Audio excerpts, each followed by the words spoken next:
Hallo ihr Lieben und herzlich willkommen zu einem neuen Live-Update.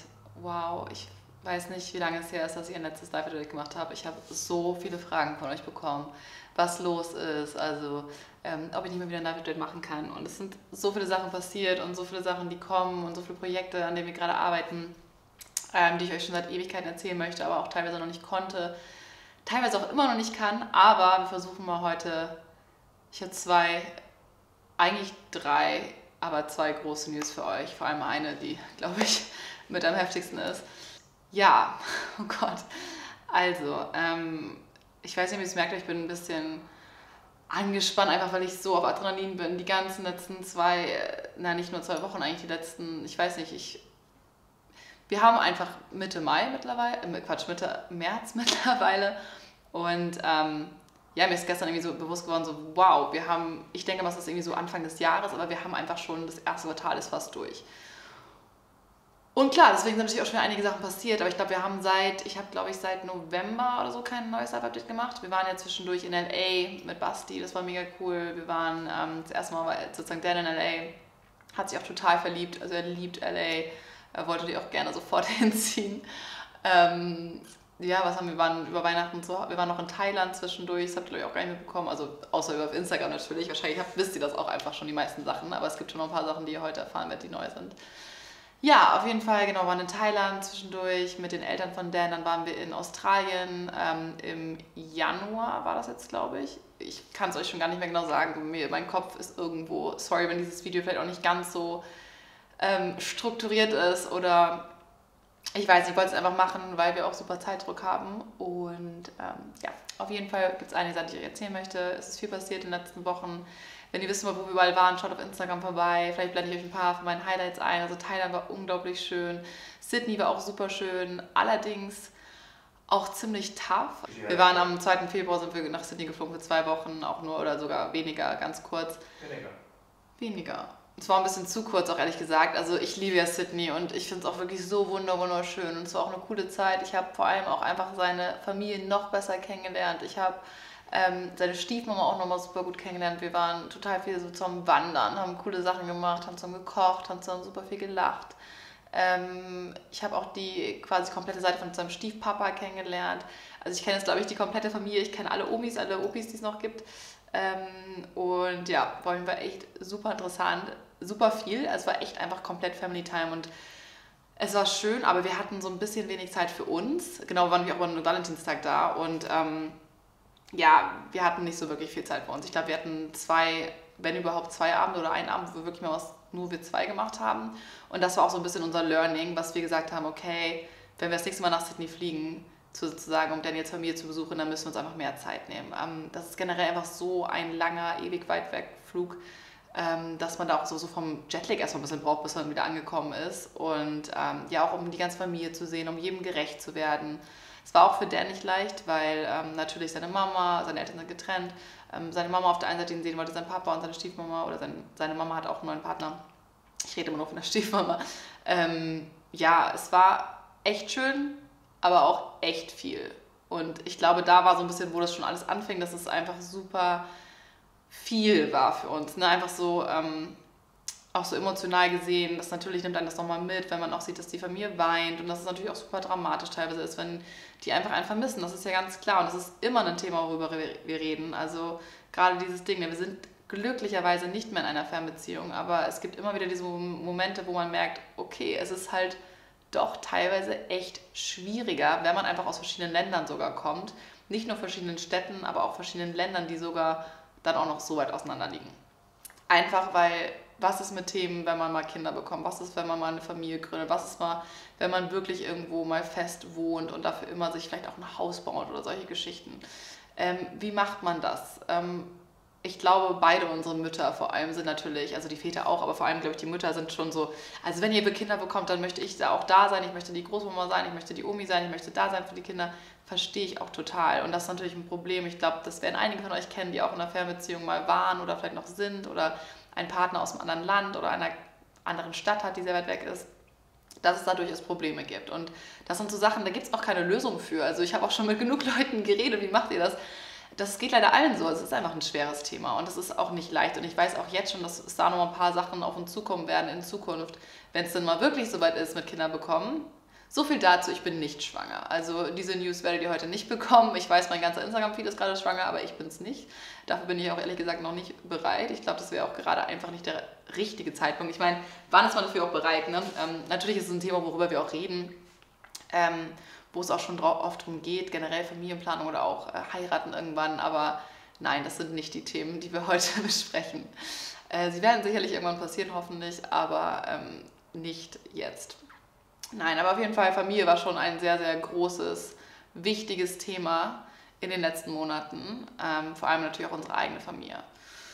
Weil es halt auch gewissen Menschen manchmal nicht gut geht oder auch manche, die Oma und Opa natürlich auch älter werden.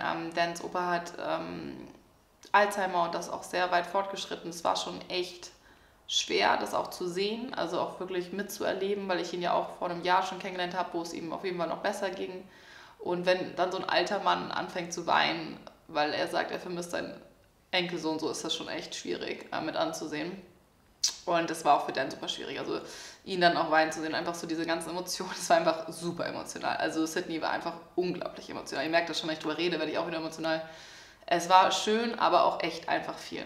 So, und dann ging es eigentlich direkt weiter, wir sind von Sydney wiedergekommen und dann ging es gleich in die nächsten Projekte. Wir haben so viele Sachen vor. Wir haben angefangen, ein Casting zu machen, ein riesen Jobcasting, habt ihr vielleicht mitbekommen.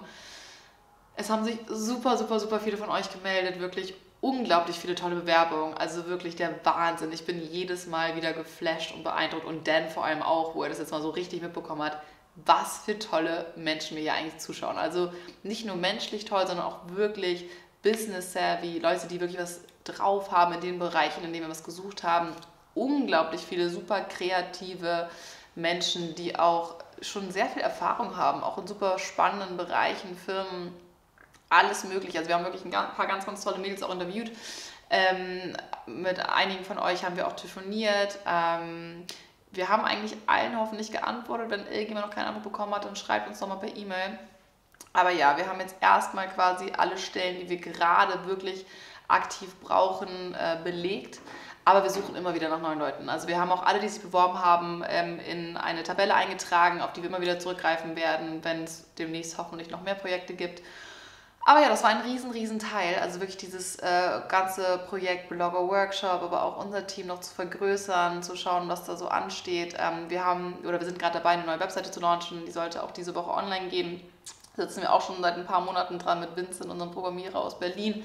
Haben die natürlich auch getroffen während der Fashion Week und mit ihm nochmal geredet, sind ja wöchentlich mit ihm in Gespräch, auch um Skypen und WhatsApp, was man nicht alles nutzt, wenn man ein Business führt mit Leuten oder mit Leuten arbeitet, die nicht am gleichen Ort sitzen. Aber unglaublich viel Hilfe da auch auf jeden Fall und ganz, ganz tolle Leute, die uns da wirklich helfen und für uns arbeiten und mit uns arbeiten vor allem auch, mit denen wir auch arbeiten dürfen. Und es ging eigentlich von einem Projekt ins nächste. Ich war zwischendurch noch unglaublich viel unterwegs. Ich habe schon wieder völlig vergessen, wo ich eigentlich überall war. Ich war irgendwie nach Sydney, sind wir kurz nach Hause gekommen. Ich weiß gar nicht, wo wir noch alles... Achso, dann waren wir noch ganz viel im Schnee. Wir waren... Oh Gott, ja, natürlich, ich weiß wieder. Sorry, mein Gedächtnis ist heute echt nicht so. Wir waren noch in Ischgl, wir waren generell in Österreich zweimal richtig schön im Schnee. Dan hat zum ersten Mal so richtig große, fette Schneeflocken gesehen. Ich war in Lappland. Wow, schaut euch das Video an. Ich habe euch ein ganz spontanes, ganz einfaches Follow-Me-Round gedreht mit meinem Handy, aber es ist echt schön geworden. Und Lappland ist so ein unglaublich schönes Land. Wow, da möchte ich auf jeden Fall nochmal hin und möchte auch Dan nächstes Mal mitnehmen. Das sind alles, also Lappland habe ich alleine gemacht, dann war ich nochmal in Hamburg zwischendurch ein paar Mal wegen meiner Wohnung, da kommen wir gleich nochmal drauf zurück. Dann war ich in Marokko, in Marrakesch, das war auch unglaublich schön. Und zwischendurch halt öfter in Berlin und ziemlich oft in Hamburg jetzt in letzter Zeit. Und bestimmt noch irgendwas, was ich vergessen habe, wo ich mich gerade nicht mehr dran erinnern kann. Im Moment ist es tatsächlich so eine Phase im Leben, wo einfach so viel passiert, dass es für mich unglaublich schwierig ist, sich wirklich auf eine Sache nur zu konzentrieren, weil einfach gerade so viel passiert. Und wir müssen parallel an super vielen Dingen arbeiten. Das ist auch ein bisschen viel. Ich habe auch mit einer Freundin mich neulich getroffen, die meinte auch, Luisa, pass auf, ne, du machst gerade wirklich viel und du machst immer viel, aber gerade ist besonders heftig und das stimmt auch. Und ich weiß auch, das ist immer wieder ein Thema bei mir, dieses Burnout oder ja, zu viel machen, zu viel sich selber auch irgendwie aufladen. Aber mir macht es ja auch Spaß, das gibt mir auch Energie. Also diese ganzen Projekte machen mir auch genauso viel Spaß, wie sie eben auch Energie teilweise ziehen. Aber ich weiß auch, dass es eine Phase ist. Jetzt gerade ist einfach super viel, es kommt unglaublich viel zusammen, das kann man sich nicht immer aussuchen im Leben, auf verschiedensten Ebenen. Aber ich weiß auch, dass es in ein paar Monaten oder auch Wochen hoffentlich schon besser sein wird. Ja, vielleicht noch kurz zum nächsten Thema, Wohnungskauf. Ich glaube, beim letzten Folge habe ich nur darüber, oder beim letzten Live-Edit habe ich nur darüber geredet gehabt, dass ich ja schon seit über einem Jahr eigentlich nach einer Wohnung geschaut habe. Ich habe endlich eine gefunden. Es hat auch unglaublich lange gedauert. Wow, Wohnungskauf ist nochmal so ein Thema für sich. Da werde ich auf jeden Fall noch, glaube ich, nochmal ein extra Video drüber machen, weil Wohnungskauf ist echt ein unglaublich großes Thema. Also alle, die von euch, die sich damit schon beschäftigt haben oder vielleicht selber schon eine Wohnung oder ein Haus gekauft haben oder gerade bauen, wissen, wie viel Arbeit das ist und mit wie vielen Kleinigkeiten und Bürokratie man da zu kämpfen hat und wie viele einfach Unterlagen man da im Endeffekt braucht. Und es war auch eine sehr, sehr stressige Zeit. Also eigentlich fing das Ganze schon im letzten Jahr mit dem extremen Stress, den ich mir auch selber aufgeheizt habe, muss man ja auch mal ganz ehrlich sagen. Ich will mich nicht beschweren.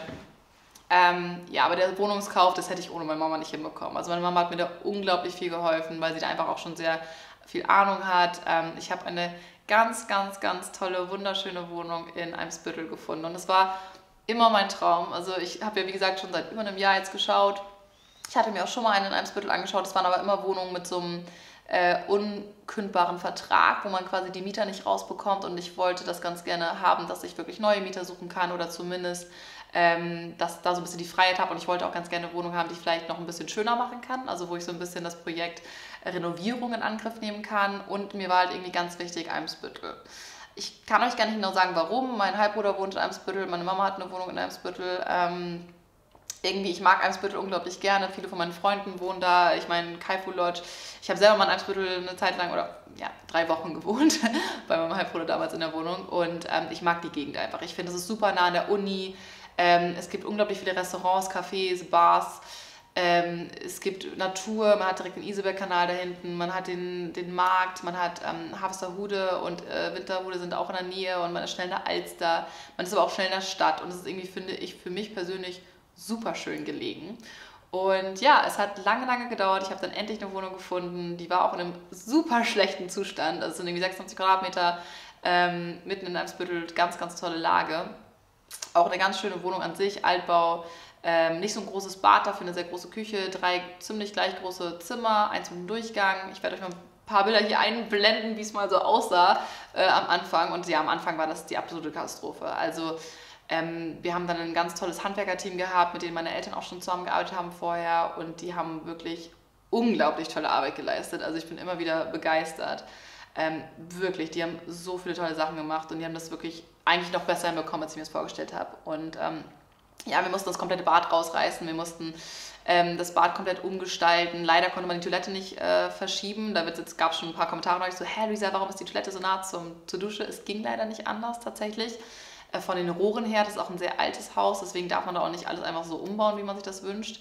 Wir haben aber eine ganz schöne Regelung gefunden, auch eine schöne Regendusche reinbekommen, was ich irgendwie wollte. Ich wollte ein ganz, ganz schönes Waschbecken und einen schönen großen Spiegel drin haben. Ich wollte eine ganz schöne Küche drin haben, dass die schön hell ist, einen tollen Boden drin haben. Also ich hatte schon sehr, sehr klare Vorstellungen, eigentlich so ein bisschen. Ich wollte die Wohnung so machen, wie ich sie gerne hätte, wenn ich einziehen würde. Also ich habe wirklich überlegt, das soll eine Wohnung sein, in der ich auch gerne wohnen würde. Und ich muss sagen, zum Schluss war ich echt ein bisschen neidisch auf die neuen Mieter, weil ich gesagt habe, wow, ehrlich gesagt würde ich hier auch ganz gerne einziehen in die Wohnung. Also ich finde, sie ist echt unglaublich schön geworden. Ich war mit meiner Mama in so vielen Läden, so auch bei Ikea, so auch bei irgendwelchen Fliesenhändlern, wie auch immer. Und es ist nachher einfach vom Badezimmer auch so schön geworden. Und die Leisten allein und der Boden abgeschliffen und die Decke abgehängt und alles. Also ja, es war ein Riesenprojekt, es ist fertig. Ich habe jetzt neue Mieter drin seit 1.3. und die sind auch ganz, ganz toll. Es war natürlich auch nochmal ein Eck, da Leute zu finden. Hamburg ist ein wahnsinnig umkämpfter Markt. Also alle, die in Hamburg wohnen oder was gesucht haben oder suchen, wissen, wie es ist. Ja, aber die Wohnung ist vermietet, ich bin unglaublich glücklich, es ist mein erstes Projekt, eigene Wohnung, noch gehört sie mehr der Bank als mir, aber immerhin. Und es war immer mein Traum, vor 30 meine eigene Wohnung zu haben. Und ja, dem Traum bin ich zumindest mal ein Stückchen näher gekommen und das macht mich natürlich auch sehr glücklich und auch ein bisschen stolz. Und ja, meine Mama hat mir da einfach unglaublich viel geholfen und ohne sie hätte ich das auch einfach nicht geschafft. Ja, das war so das Projekt Wohnungsbau. Das hatten wir hatten Beziehung, Wohnungsbau, auch so bei Dan und mir ist übrigens auch alles okay, weil ein paar irgendwie gefragt hatten, weil aber ein paar Trips nicht dabei war. Er ist jetzt fast ein Jahr in Deutschland, also im Mai ist er ein Jahr da. Da ist natürlich auch immer noch das Problem mit dem Visum, wie geht es da weiter? Es gibt einfach so viele Baustellen gerade in meinem oder unserem Leben und ich weiß, dass es für viele auch ganz unvorstellbar ist oder eine ganz, ganz schlimme Vorstellung teilweise, so was ich manchmal für ein Leben führe, im Sinne von, dass es teilweise super chaotisch ist, extrem spontan, dass ich gar nicht so viel planen kann oder möchte, weil ich mittlerweile weiß, es bringt eh nichts, weil eh immer alles wieder anders kommt. Das habe ich, glaube ich, gelernt in den letzten Jahren. Und ich weiß, dass es für viele, glaube ich, total unverständlich ist, ne, wie wir auch manchmal unser Leben führen. Aber das ist okay, weil es ist unser Leben und damit bin ich auch mittlerweile wirklich im Reinen, dass ich sage, hey, ich teile super viel mit euch und ganz, ganz viel von meinem Privatleben. Aber gewisse Dinge, wie auch jetzt zum Beispiel, was ich euch gleich erzählen werde, das konnte ich euch einfach vorher noch nicht erzählen. Weil auch manchmal einfach gibt viele Dinge, die auch mit legalen Sachen oder mit rechtlichen Dingen zu tun haben, wo man dann auch einfach nicht drüber reden darf. Das fiel mir natürlich unglaublich schwer. Ihr kennt mich, ich bin so jemand, ich möchte aber alles sofort erzählen, wenn ich aufgeregt bin oder Neuigkeiten habe, dann für mich war das schon ganz, ganz schlimm, damals das Fahrprojekt für euch geheim zu halten, dieses eigene Duschgel und dann für mich ist es immer super schwierig, so Geheimnisse zu behalten. Und ich wollte vor allem einfach auch mal aus meinen eigenen Fehlern lernen und erstmal alles in die Wege leiten und alles fertig haben, bevor ich euch davon erzähle. Und der Grund, warum ihr so lange auf dieses Live-Update warten musstet, ist, dass wir heute den offiziellen Brief bekommen haben. Wir haben heute den Umschlag bekommen. Er liegt hier irgendwo rum. Ich hatte ihn eben noch in den Händen. Ich habe ihn schon weggetan, stimmt. Ja, und die großen News, die vielleicht für einige völlig verwirrend unvorbereitet kommen. Andere haben es vielleicht schon gedacht. Dan und ich ziehen um. So, jetzt kann Dan mal zu mir kommen. You want to join for the moving part or no? Yes. Yes. Oh, I think this is my first. Are you tall? You're too tall to. You have to lean. Yeah, you have to lean forward a little bit. This is the first life update with you in it, is it? No. No. I think I was involved in one back in the old house. In Munich, in the I could Munich just apartment. sit normally and just cut my head off, right? Nein. No. Also, wir sind noch zusammen, ist alles gut bei uns. So we're still together, everything is good. Yes, everything is good. We are still together. Probably a little busier than both of us would like. Yeah, super busy right now. I haven't even told them about that, but I'll do that afterwards. But yeah, so We're moving. we're moving. We are moving out of Munich. Yes, It's a very weird feeling. I do love this place. I love it. Honestly, The apartment isn't the problem. no, I'm so emotional. I don't think we've even had time to really digest that. This is we're the first moving. place we live together.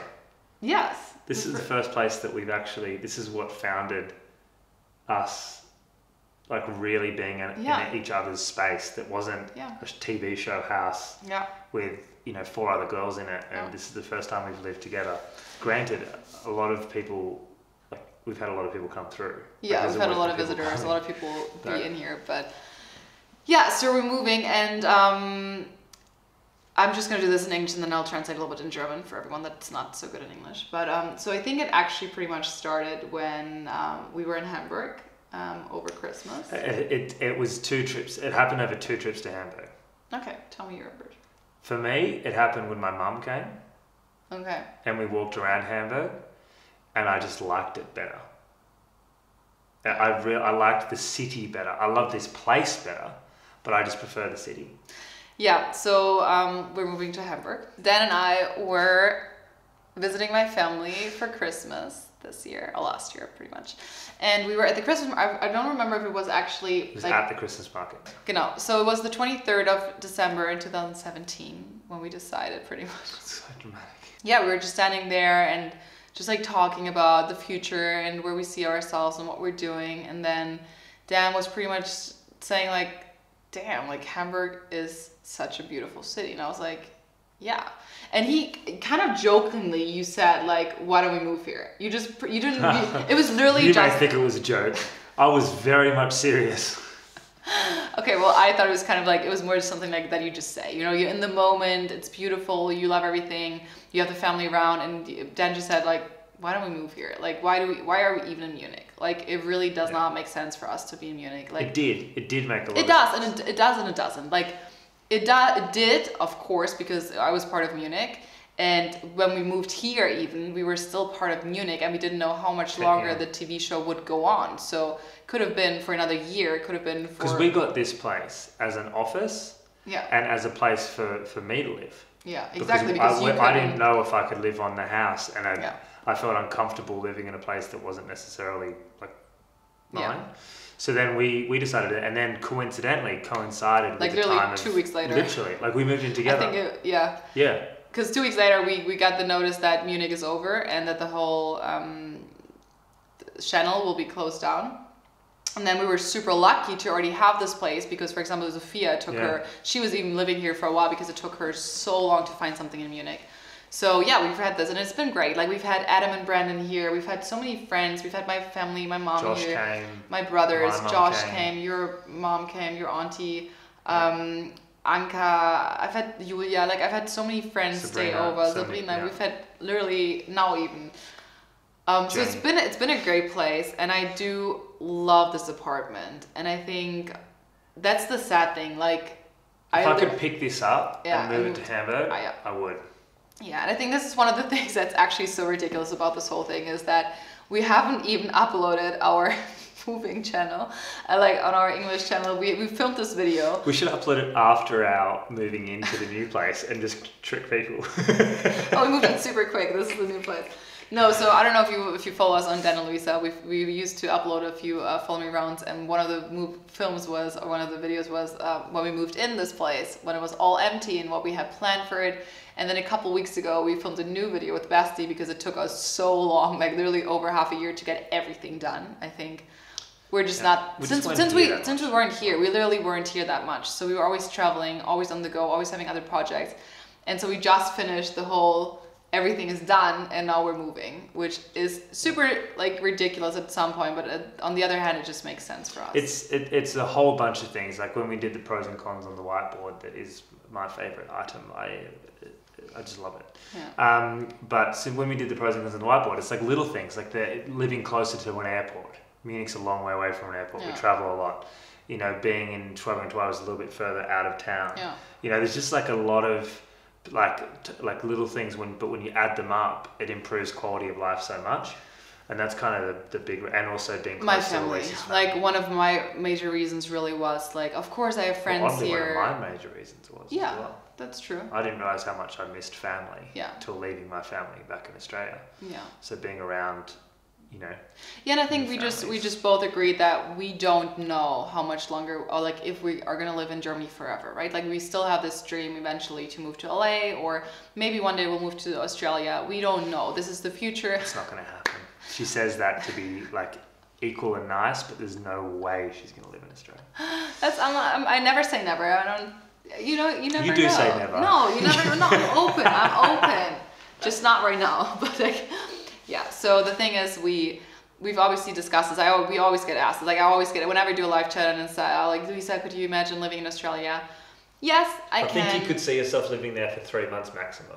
No, maybe 6 months. I don't think you could live there full time. Yeah. Unless our lifestyle changed dramatically. Yeah.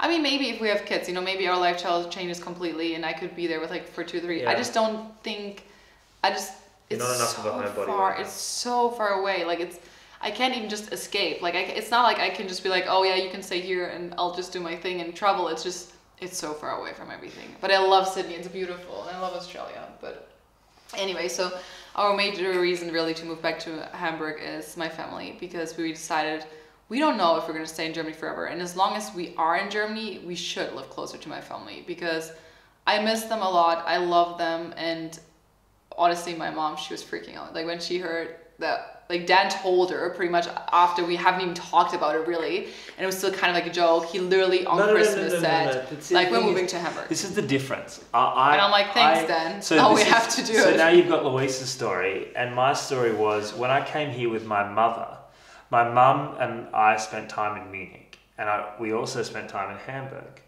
And Mum said Hamburg is probably a better city for you two, just because.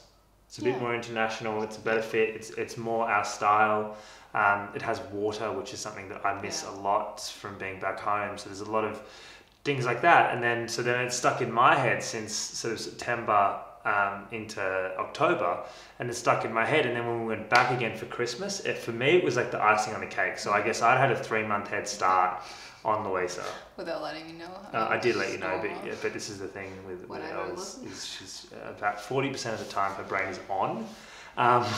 And when it's on, it's like super effective. But when it's not, the other 60, it's like talking to a vegetable sometimes. To a vegetable.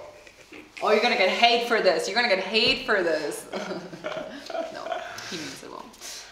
Yeah, so we're moving to Hamburg, guys. It's official now, and we don't have an apartment, so if you know anyone or have anything for us, we're very appreciative. I'll tell you everything in German now. But so we are. So the plan is, though, we're going from here. We're leaving here, we're going pretty much straight to LA. Then it will be in LA for anywhere from sort of 3 to 6 weeks, whatever. 3 weeks. 3 weeks. 3 weeks. What do you need to do? I have to be back for the speaking engagement in Zurich. There you go. So now Elle has to be back in 3 weeks, which means I'll be coming back in 6 and Elle will be coming back in 3. Okay. But no, so then we'll probably start to get a bit more serious about where we're going to live. So it's tough. Like Hamburg is just a tough market. I've been literally since I think 2 months, I get this notifications from one of the housing apps, and I've put in my filters and everything, and I look at like new apartments every day, and then I look the next day and they're already gone. Like I've sent already 5 emails. Even when I was in Hamburg to see my place, I wanted to visit some apartments, and I sent 3 emails out to apartments that I really loved, and I didn't even get a reply. Only from one I got a reply and said, no, sorry, it's already gone. We had a public viewing this Wednesday or whatever. So public viewings, there's like 200 people showing up. It's insane. Well, I reckon the best thing for us to potentially do is to We just have to be there. We have to be in Also, we have to be Hamburg. there, but I think it would be smart for us to Airbnb in the city, so we can get to these places super quick, and we can trial things out and see what it feels like to live in these different places, so we don't make a decision like we made on this one. I think we got blinded a little bit moving here with how far away it kind of is. So, to be honest, it's not that far. It's not that it's far. Very dramatic. Like honestly, it's really not that far. Schwabing it's great. Like it's not that far away. But I think both of us are used to walking everywhere. Yes. And here it's a little. I think one of the things we decided on, what we're definitely looking for in Hamburg, is like I want to go to Eimsbüttel, Winterhude, Eppendorf, whatever, somewhere in the city, close, like in the center. And I just have this vision of really living somewhere where you walk out of the door and you're actually in a street where something is happening. Like you have stores around you, you have like bars or restaurants around you. I feel like sometimes, since we travel so much, whenever I'm home in Munich, I literally lock myself in this place. Like I'm sometimes I have days where I don't even leave the place. Like I literally am inside on my laptop or on my phone all day long. On what we didn't do when we were traveling. So like we haven't even used Munich really. Like we haven't really seen, like we haven't done much. Which isn't fair. Yeah. Because when we go to Hamburg, we literally use it. Yeah. Like we do, and I think that's. But I think it's also one of those things. I love Munich. Don't get me wrong. I think I'm just at some point a little bit over it. Like I've literally spent 8 or 9 years here now. Like I moved when I was 19. I moved to Munich. Not big. For 5 years. And it doesn't change much. Yeah, for 5 years, and then I was gone for like 1 year, 1.5, 2 years, and then I got back, and now I'm here again for another 2 years. And it's like I didn't even want to come back to Munich. Like how did I even end up here again? But it's good. Like it's all good. It's all supposed to be like this. It was all because Munich was meant to be. The TV show was meant to be 3 months. It all happened for a reason. Like it was all good. We were only meant to be there for 3 months. So, also nochmal kurz auf Deutsch die Zusammenfassung. Ja, Dan und ich ziehen tatsächlich nach Hamburg. Ich habe es einmal, glaube ich, kurz in einem Live-Chat erwähnt, dass wir es überlegen. Allerdings hatten wir ein paar Probleme mit dem Mietvertrag, weil wir eigentlich einen 2-Jahres-Vertrag hatten. Da gab es auch ein paar rechtliche Sachen, worüber ich jetzt auch gar nicht so reden darf oder möchte. Aber wir haben eine Lösung gefunden. Wir haben Nachmieter gefunden für diese wunderschöne Wohnung, die sich unglaublich darauf freuen. Zu denen passt die Wohnung auch ehrlich gesagt noch viel, viel besser als zu uns, weil die auch hier einfach direkt in der Nähe arbeiten. Die haben hier Freunde direkt im Haus oder hier in der Nähe, und das passt wirklich wie die Faust aufs Auge, würde ich mal sagen. Und ich bin unglaublich glücklich, dass wir da wirklich jemanden gefunden haben, die sich auch so drüber freuen, weil es ist schon krass. Das ist auch hier ja meine erste wirklich eigene Wohnung quasi, in der ich jetzt wirklich mal so alleine beziehungsweise mit meinem Partner wohne, mit Dan, und wir haben irgendwie alles da war nichts drin in dieser Wohnung. Wir haben alles hier neu reingemacht, außer natürlich die Küche und Badezimmer und so. Alles eingerichtet, hat super lange gedauert, wie ihr mitbekommen habt. Ich glaube, andere sind da auf jeden Fall besser als wir. Vielleicht schaffen wir es in der nächsten Wohnung auch ein bisschen schneller damit fertig zu werden. Aber es hat einfach alles seine Zeit gebraucht. Und ja, also die Hauptgründe, dass wir nach Hamburg ziehen, ist einfach, dass wir uns beide irgendwie in Hamburg ein bisschen wohler fühlen. dass ich einfach Familie da habe, dass es auch, ja, familiär bedingt auch einfach für mich sehr wichtig ist, da jetzt wirklich wieder hinzugehen. Ja, und dann natürlich auch so Sachen wie, dass es internationaler ist. Also in Hamburg ist es wirklich so, Dan kennt jetzt schon viel, viel mehr Leute in Hamburg. Er hat zwar mittlerweile sich auch etwas aufgebaut in München und ich muss sagen, die eine Sache, die ich echt sagen muss, seit wir uns entschieden haben, don't you think that too, since we kind of decided to move to Hamburg, we've been closer with everyone in Munich. Like we've made more connections. I've made it's more insane. better friends in the last, what, 2 months than I have the whole time I lived here. Das ist halt echt so eine Sache, weil wir haben uns dann, glaube ich, echt so, das Ding war, am Anfang sah es sehr, sehr aussichtslos aus und deswegen ging es mir auch eine Zeit lang echt schlecht. Ich meine, ich weiß, es gibt tausend schlimmere Dinge, aber mich hat das wirklich krass mitgenommen und beschäftigt und ich wollte so gerne nach Hamburg ziehen und irgendwie gab es nur Steine in unserem Weg. Also es waren wirklich vom Vertrag hin bis zu anderen Dingen und sah so aus, als ob wir nicht rauskommen, als ob wir einfach nicht nach Hamburg ziehen können. Und so geil, Dan hat auch noch zwischendurch einen Jobangebot gehabt in Hamburg, was natürlich mega geil geworden ist. Das konnten wir jetzt nicht annehmen, weil es zu lange gedauert hat. Aber ja, es waren irgendwie so viele Sachen. Ich so, Mann, das kann doch nicht sein. Und ich so, komm, egal. Everything happens for a reason. Ich versuche jetzt alles, was in meiner Macht steht, wirklich alles, was ich irgendwie ändern kann, was ich irgendwie machen kann. Und ich sage euch, Leute, das Krasseste ist, es ist wirklich kein Witz. Wir waren in Sydney im Februar und wir haben die Wohnung online gestellt und wir haben versucht, jemanden zu finden. Und die Wohnung hier ist echt unglaublich teuer. Also sie ist auch ein bisschen einfach, sagen wir mal, zu teuer dafür, dass wir sie zu wenig genutzt haben. Ne? Also da kriegt man einfach in Hamburg wirklich für die Hälfte genauso geile Sachen. Das muss man auch tatsächlich nochmal dazu sagen. Also, und wir haben einfach gesagt, okay, es ist einfach schon schwer, jemanden zu finden. Und wir haben es echt schon fast aufgegeben. Ne? Wir haben es so an so vielen verschiedenen Webseiten versucht. Ich habe so viele Leute angerufen, versucht, nur meine persönlichen Kontakte zu verteilen. Naja, auf jeden Fall lange Rede, kurzer Sinn. Es hat unglaublich lange gedauert und dann war ich in Sydney und ich war richtig traurig. Ich war wirklich, auch meine Mama natürlich hat sich auch schon so gefreut. Meine Mama meinte schon so zu mir, oh Luisa, wenn ihr wirklich nach Hamburg zieht, weil sie trinkt nie Alkohol, ne? Und meinte, ja, neulich habe ich zu Diana, zu ihrer Freundin gesagt, also wenn die beiden wirklich nach Hamburg ziehen, dann besaufe ich mich. Und meine Mama ist so ungefähr die Letzte, die Alkohol trinkt. Also es war echt süß, es war einfach lustig, so, weil sie es auch gar nicht glauben wollte, konnte und es war einfach für alle wirklich so eine, ja, es war eigentlich relativ aussichtslos. Ich habe auch mit dem Anwalt gesprochen und lange Rede, kurzer Sinn, es war wirklich schwer. Und ich war in Sydney und dachte mir ganz ehrlich, Luisa, du bist doch diejenige, die immer von Eva redet, von Everything Happens for a Reason. Jetzt wende das doch mal wirklich an. Jetzt denk doch mal wirklich ganz, ganz fest und positiv daran, dass du jemanden finden möchtest. Und dann habe ich mir wirklich hingesetzt, ich weiß noch, das war bei Dans Mama zu Hause, habe mich hingesetzt und habe mir echt überlegt, okay, ich wünsche mir, dass sich innerhalb der nächsten Woche ein neuer Mieter meldet, der wirklich interessiert ist und der diese Wohnung übernehmen wird. Und ich schwöre euch, es ist kein Scherz, 2 oder sogar einen Tag später, ich weiß nicht, ob es 1 oder 2 Tage später war, auf jeden Fall 2 Tage später spätestens, haben sich diese Leute gemeldet. Und die sind es jetzt im Endeffekt auch geworden. Also das ist schon krass gewesen. Und ich meine, klar, es kann jetzt auch Zufall gewesen sein, wer weiß, aber auf jeden Fall hat es geklappt in dem Sinne. Und ja, wir haben jetzt endlich raus. Und das Krasse ist, jetzt ging das alles auch echt ein bisschen schneller als geplant. Also wir wussten jetzt auch nicht, wann ich rauskomme, deswegen konnten wir auch noch keine Wohnung suchen in Hamburg und nichts. Obwohl ich natürlich immerhin schon geschaut habe zwischendurch, aber wie soll ich nach einer Wohnung schauen, wenn wir noch gar nicht wissen, ob wir aus dieser rauskommen. So, jetzt sind wir raus aus der Wohnung hier ab 30.04. Also wir sind jetzt wirklich schneller auch als, ja, im Endeffekt für uns tatsächlich so ein bisschen geplant. Das heißt, wir haben jetzt eigentlich 3 Wochen Zeit, um hier, eigentlich nur noch 2 Wochen, weil wir in einer Woche nach Mallorca fliegen, um den 60. Geburtstag von meiner Mama zu feiern und dann jetzt den 28. Geburtstag und von meinem Bruder den 24. oder so. Die haben am gleichen Tag Geburtstag, Leon, und dann, ja, und auf jeden Fall sind wir jetzt eigentlich wieder die ganze Zeit weg und haben noch ein paar andere Projekte, von denen ich euch jetzt gar nicht erzählt habe. Das erwähne ich vielleicht gleich noch kurz. Ja, auf jeden Fall müssen wir jetzt eigentlich innerhalb von 2 Wochen umziehen. Wir haben uns jetzt auch schon darum gekümmert, dass wir ein Umzugsunternehmen haben, die das alles für uns einpacken und alles machen, weil wir dann eben Ende März 2 Wochen weg sind. Und dann einfach nur noch Anfang April 10 Tage da sind oder 8 Tage. In den 8 Tagen müssen wir alles packen, alles umziehen. Die Wohnung komplett natürlich nochmal neu streichen, alles zumachen, die Löcher und so weiter.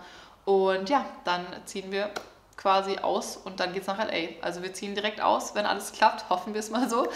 Und dann geht es für uns nach L.A. Und dann sind wir 3 Wochen in L.A. und dann kommen wir wieder und dann fliegen wir wahrscheinlich direkt nach Hamburg und dann sind wir erstmal bei meinen Eltern, denke ich mal, auf dem Dorf für ein paar Wochen, Monate, ich weiß es nicht, ich hoffe nur ein paar Wochen, um was zu finden. Weil das Problem ist wirklich bei den Wohnungen, gerade in Hamburg, die ich angeschaut habe, oder auch online vor allem beobachte, die sind in der Regel immer ab sofort und ich kann einfach nicht von München aus eine Wohnung suchen in Hamburg. Und ich glaube, da macht es einfach Sinn, dass wir da vor Ort sind, dass wir bei meinen Eltern erstmal sind und dann wirklich vor Ort eben in Hamburg was suchen. Also falls ihr irgendjemand kennt, irgendwas wisst, wir suchen circa ab ja, so 80, 90 Quadratmeter, mindestens 3 Zimmer, 4 wären geiler. Altbau wäre natürlich mega, wenn nicht, ist auch nicht schlimm. Mindestens natürlich ein schön großes Bad. 2 wären noch geiler, wenn es nur ein kleines extra WC quasi wäre. Also ich möchte auf jeden Fall ein Arbeitszimmer haben, ich möchte einen Kleiderschrank oder irgendwie genug Stauraum haben. Schlafzimmer, Wohnzimmer. Wir wollen diesmal auf jeden Fall das Wohnzimmer vom Arbeitszimmer trennen. Das ist ganz wichtig, das haben wir gemerkt, dass es hat zwar gut funktioniert hier in der Wohnung, aber ich glaube, das ist eine Sache, die kann man noch besser trennen in der nächsten. Und gerne wie gesagt in Eimsbüttel, Winterhude, Eppendorf, Schanze, alles so in der Richtung, in der Ecke. Wenn irgendwer was hört, bitte schickt es uns. Also das wäre mega, mega, mega cool. Und preislich so, ich weiß nicht, natürlich alles unter 2 ist geil, wenn es bis 2,5 ist auch okay, 2,8 oder so. Unsere jetzige Wohnung war nochmal um einiges teurer. Ich weiß, das fragen ja auch mal alle, wie teuer es war. Ihr könnt es online nachschauen, aber ja, sie war unglaublich teuer. Und ich glaube, da findet man in Hamburg tatsächlich noch ein bisschen was Besseres, vor allem, weil wir auch einfach so für unterwegs sind. Und was meine Vision für Hamburg ist, nochmal, dass wir einfach eine schöne Wohnung finden, da uns ein tolles Büro auch einrichten und ich einfach näher an meiner Familie bin, meine Familie auch mal die Wohnung nutzen kann, wenn wir zum Beispiel unterwegs sind. Das würde mich auch freuen, wenn die Wohnung dann nicht so viel leer steht wie diese hier. Die hat wirklich viel zu viel leer gestanden, finde ich. Und ja, aber ich freue mich unglaublich. Ich bin so aufgeregt, Leute. Ich habe ja noch nie so richtig in Hamburg gewohnt. Also immer nur so 2, 3 Wochen, aber ich komme vom Dorf. Also ich bin zwar in Hamburg geboren, aber ich komme vom Dorf. Ich bin in Niedersachsen aufgewachsen, direkt an der Hamburger Grenze. Ich bin kein Stadtkind, ich bin ein Dorfkind und also ich werde München schon echt krass vermissen. Ich meine, ich habe hier so viele Freunde, Bekannte, Kontakte, so viele Jobs gemacht, so viele Erinnerungen, mein Studium, meinen ersten Freund. So viele Erinnerungen, aber ich freue mich auch unglaublich auf diesen Neuanfang und bin echt gespannt, ob das alles so klappt, wie wir uns das gerade vornehmen. Und ja, dann vielleicht noch ganz kurz zu den letzten Projekten, bevor es hier gleich klingelt. Ich habe endlich, oh mein Gott, ich habe heute Morgen nämlich Besuch gehabt und habe meinen ersten Podcast mit einem Interviewer sozusagen aufgenommen, also meinen ersten Podcast mit einem Gast aufgenommen. Und ich habe davor schon 2 Podcasts aufgenommen, alleine. Dan und ich haben ja schon seit Ewigkeiten geplant, einen Podcast zu machen, weil wir aber gerade so viel zu tun haben, haben wir gesagt, okay, es ist einfach gerade nicht realistisch, das auch noch hinzubekommen. Deswegen mache ich jetzt mal einen alleine auf Deutsch. Ist vielleicht für euch auch ein bisschen interessanter. Und ja, der geht jetzt bald online.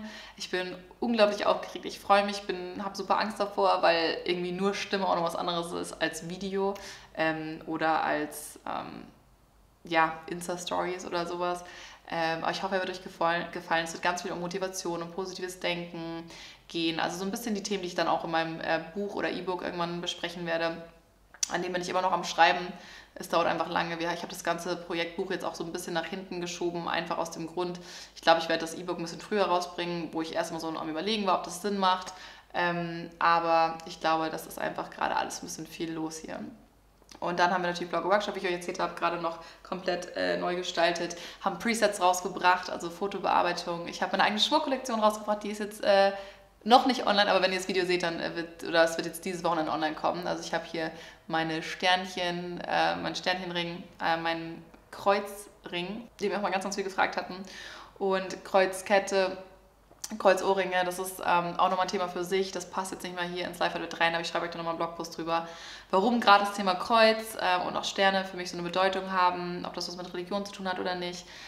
Die ganze Kollektion heißt Make a Wish. Also es geht wirklich, die Kollektion ist im Endeffekt von mir für euch kreiert, weil das sind so die Pieces oder die Teile, nach denen ich immer am meisten Fragen bekommen habe. Also gerade dieser Ring hier, dieser Kreuzring, nach denen haben immer so viele gefragt und den gab es halt nicht mehr von Anna. Anna hatte so einen ähnlichen Silber gemacht. Und ich wurde immer danach gefragt, aber der war ausverkauft und wurde auch nicht mehr neu produziert. Und ja, diese Ohrringe hatte ich ja auch in so ähnlicher Art und Weise, in viel größer. Die habe ich jetzt sozusagen auch für euch nochmal gemacht, weil es die auch nicht mehr gab. Und diese Kette ist ja einfach ein schöner Choker mit einem Kreuz dran, hier so eine bisschen längere. Also mega, mega cool. Und dann arbeiten Dan und ich und noch ein anderes Team gerade auch noch an einem ganz, ganz coolen, großen Projekt, was auch mit LA zu tun hat. Und da darf ich euch dann aber auch erst drüber erzählen, wenn das wirklich auch rechtlich alles abgesichert ist. Wir sind nämlich gerade dabei, eine GmbH zu gründen. Wir hatten erst überlegt wegen UG, GmbH und so weiter, hatten da jetzt auch das ganze Wochenende nochmal Meetings zu. Also die letzten 2 Wochen habe ich damit verbracht. Hier haben wir zu Hause einfach unser Team da gehabt, gearbeitet. Ich werde euch die irgendwann auch nochmal vorstellen, falls ihr es noch nicht auf Instagram gesehen habt. Aber ja, es ist einfach gerade unglaublich viel los. Also irgendwie, ja, 2 große Webseiten am Bauen, 2 Teams am Managen, die Lightroom-Presets sind jetzt online und meine Kollektion, der Umzug jetzt, dann LA kommt noch, ja, Podcast und noch einige andere Dinge. Aber es macht unglaublich viel Spaß und ich hoffe, dass wenn wir uns das nächste Mal hören, alles so ein bisschen entspannter ist, es sich ein paar Dinge noch geregelt haben, geklärt haben und ja, vielen, vielen, vielen Dank fürs Zuschauen, Leute. Ich weiß, es war jetzt vielleicht diesmal ein bisschen gestresster, ein bisschen schneller als sonst. Ich hoffe, ihr habt das trotzdem ganz gut verstanden. Ich hoffe, ich habe jetzt nichts ganz Wichtiges, Großes vergessen. Ich glaube, der Umzug ist wirklich so das größte Thema. Und ja, Dan macht schon Zeichen, ich soll Wrap-up machen, weil jetzt hier wird es gleich klingeln. Also ihr Lieben, vielen, vielen Dank fürs Zuschauen, vielen Dank für euren ständigen Support, für euer Verständnis, dass ich manchmal Sachen auch nicht sofort erzählen kann. Und ja, ich habe euch ganz doll lieb. Vielen, vielen Dank fürs Zuschauen. Wir hören uns ganz bald schon wieder. Und es gibt übrigens jeden Mittwoch ein Video, falls ihr es noch nicht mitbekommen habt in letzter Zeit. Jeden Mittwoch um 19 Uhr geht ein neues Video online, dann könnt ihr euch so ein bisschen besser darauf einstellen. Entweder eben ein Live-Update, einen Real Talk, ein Follow Me Around oder irgendwas, was mir gerade einfällt. Also ich hoffe, es gefällt euch und bis bald, ihr Süßen. Vielen, vielen Dank. Macht's gut und lasst mich wissen, was ihr von unseren Plänen haltet, nach Hamburg zu ziehen. Ob ihr es gut findet, ob ihr es schlecht findet und ob ihr Tipps habt wegen Wohnungssuche. Danke. Also macht's gut, ihr Süßen. Tschüss.